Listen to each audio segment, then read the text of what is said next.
مرنے سے کچھ منٹ پہلے ہی مردہ کچھ ایسی بات اپنے گھر والوں سے کہتا ہے جسے گھر والے نہیں سن پاتے، لیکن یہ باتیں ہم کو اسلام نے بتائی ہیں کہ جیسے ہی انسان کا عین مرنے کا وقت ہوتا ہے، مرنے کے بالکل قریب ہوتا ہے کہ ابھی بس 2-4 منٹ میں اس کی روح نکلنے والی ہے، تو اس مرنے والے انسان کو یہ محسوس ہونے لگتا ہے کہ میری روح نکلنے والی ہے۔ محسوس اس لیے ہونے لگتا ہے کیونکہ جو مرنے والے کی روح جو نکالی جاتی ہے وہ سب سے پہلے پیروں کے ذریعے سے کھینچی جاتی ہے۔ حضرت ملک الموت آ کے اس کے سینے پہ ہاتھ رکھتے ہیں، سب سے پہلے اس کی روح اس کے پیروں سے کھینچنا شروع ہوتی ہے۔ تو جب اس کی روح پیروں سے کھینچتی ہے تو اسے یہ محسوس ہونے لگتا ہے کہ ہماری روح پیروں کے اندر سے نکل رہی ہے اور ہمارے پیر بے جان ہونا شروع ہو گئے۔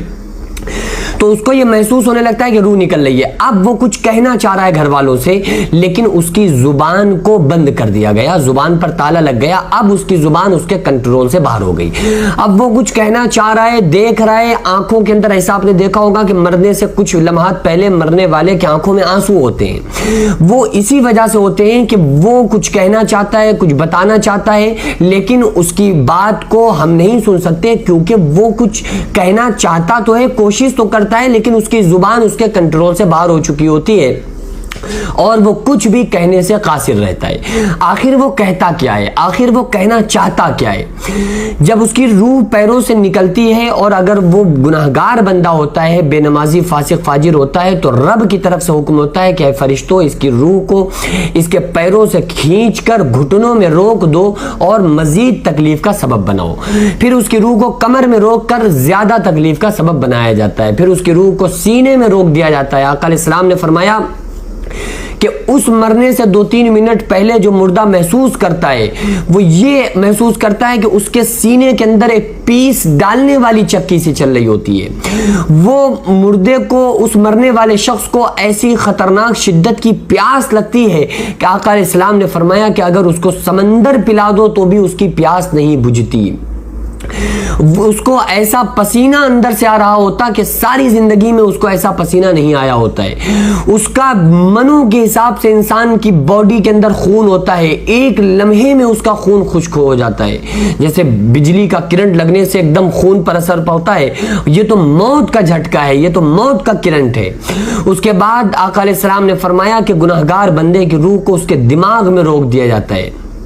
آخر میں اس کی دماغ سے روح کو نکال کر اس کے منہ کے اندر سے، حلق کے اندر سے جب اس کی روح کو کھینچا جاتا ہے تو اس مرنے والے شخص کا منہ کھلا رہ جاتا ہے۔ عام طور سے ایسا ہوتا ہے کہ مردے کا منہ کھلا رہ گیا،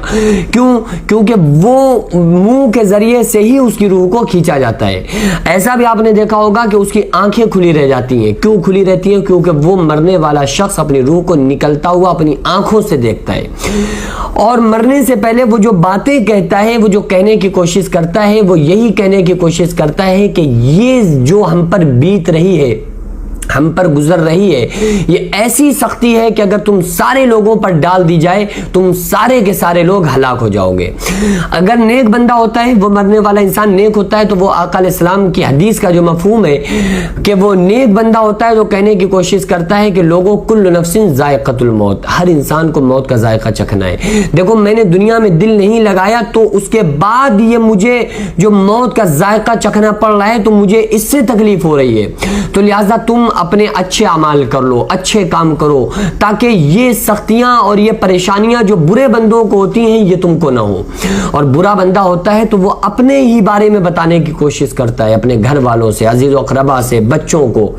کہ اے میرے بچوں، اے میرے گھر والوں، سنو یہ تکلیف جو مجھ پر بیت رہی ہے گناہوں کا نتیجہ ہے، کیونکہ اسے پتہ چل جاتا ہے، فرشتہ روح نکالنے سے پہلے